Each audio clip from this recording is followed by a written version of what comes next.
everyone, and welcome to the 102nd episode of Don't Forget the Popcorn. It's October, so you know what time it is. It's horror reviews all month. Tonight, we are reviewing a movie that I feel needs a reassessment. Jennifer's Body, 2009, directed by Karen Kusama. Starring Megan Fox and Amanda Seyfried. Okay, so this movie is one that is due for some updated reviews. The film was not a critical success and pretty much broke even at the box office.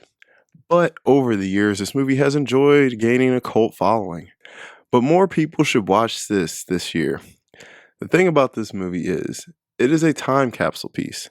I was in high school when this came out, and I can attest that this movie is very accurate to the late 2000s. Just like when you watch a 70s movie about teens, even if you weren't around then, you can get the vibe of what it was like to be that age in that time. The way they dressed, the music, the slang, technology, the things that were popular. It's fun to watch movies like that with people who were around then. I love watching movies from my mom's era with her, and she confirms the times. This is one where now I'm at the age where I can confirm the times. It's so accurate to when it came out, and that's part of the reason we need to be watching it now. A lot of times it's hard to enjoy things in the moment. Now, we can look back and say, man, I remember that. Jennifer's Body is about a high school girl who ends up turning into a succubus that feeds on men for life, and her best friend tries to save her from the curse. I guess I'll just be upfront about this. This movie is brilliant, and it's all because of the underrated performance of Megan Fox. Jennifer Check is one of the funniest movie characters I've ever seen, but I think you gotta be aware of the times to see that. She is a perfect representation of a pretty popular girl from the 2000s to the late 2000s. Trust me, I know. I dated a girl like Jennifer Check, and they were very similar. The quotes she has are amazing. She just says some of the most ridiculous stuff. My favorite line is, "You give me such a wetty." There are so many good ones. I'll just go play Hello Titty with the bartender. Megan Fox knew exactly what this role called for and may be a bit underrated as an actress. This kind of sucks she never really got a shot. She was literally only cast in this movie because of her looks.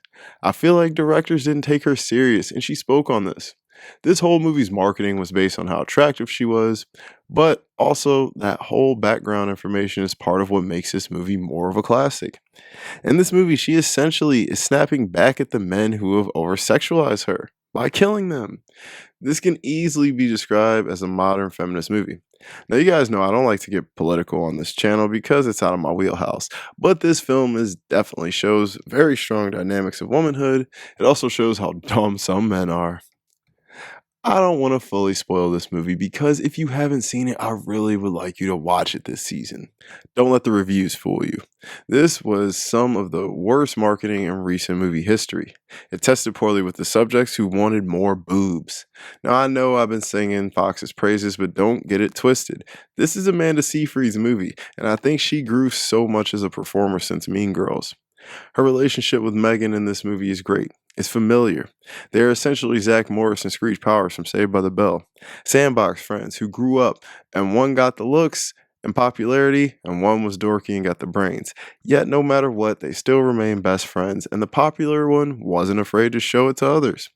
Now, Amanda clearly is a pretty woman, and likely wasn't a dork in school, but she played this role to perfection, being the quote unquote ugly friend.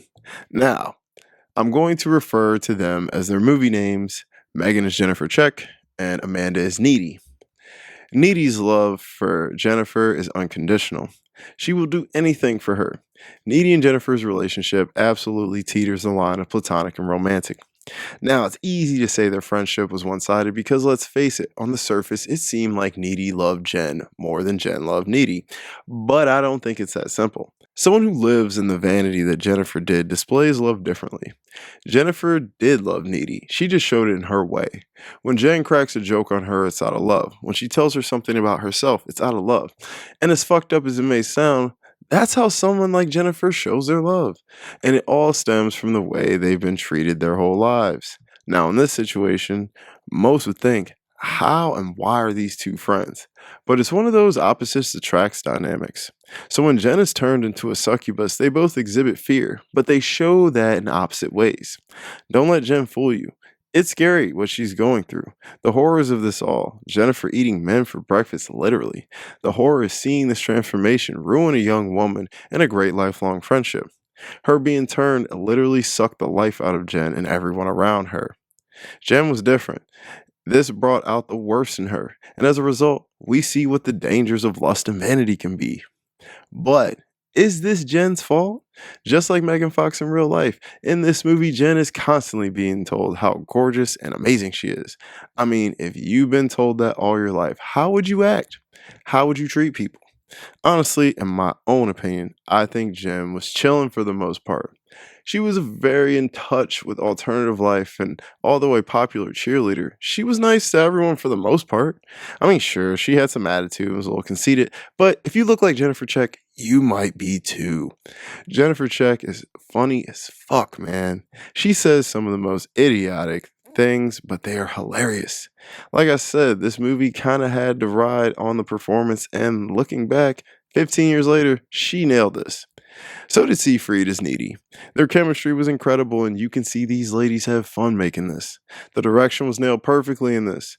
I went over back and forth on if I liked how it ended, and I think there couldn't have been any other way now that I think about it. These three ladies had a vision on how to make this work, and they did.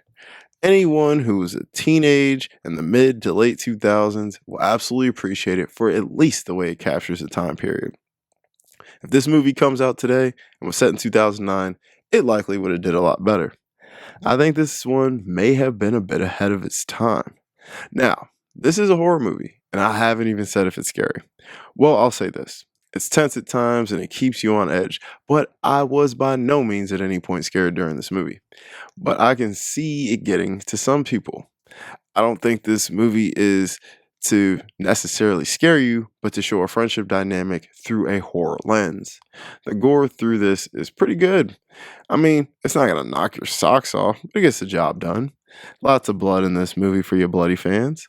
Now, I say this isn't scary, but it takes a lot to scare me in a movie, so you may think this is the scariest shit of all time. I don't know. I doubt it, but the horror suffices enough for horror fans and moves the story along with it. The scene where Jennifer Check throws up in Needy's kitchen is pretty gnarly, though. Now, although not super scary, I did enjoy most of the kill scenes. But man, the kills are kind of sick, and that's where the writing comes in. And not for the way they were killed, but the people she killed. It gets pretty real in what Jennifer's doing. This movie shows relationship dynamics in all aspects between friends and lovers and how complex they can be at times, especially at a young age. That's what really makes this an incredible coming of age story as well as a horror comedy. I think you should throw away any ideas you may have had about this movie if you haven't seen it and check it out this Halloween season. I love this movie to the core and I've already watched it a few times this season. So, having said that, I'm going to give Jennifer's Body a 9 out of 10. And I know you guys might think that's a little high, but I adore this movie. Guys, thank you so much for watching my Jennifer's Body review. Let me know if there is a film or topic you'd like me to review. Guys, if you made it this far, like and subscribe. It helps me out. I appreciate that. Follow me on Letterboxd, Ralph Vader. I'll link that below. I got a podcast with my buddy as well. I'll link that below for more movie content. I will be back next week. And don't forget the popcorn.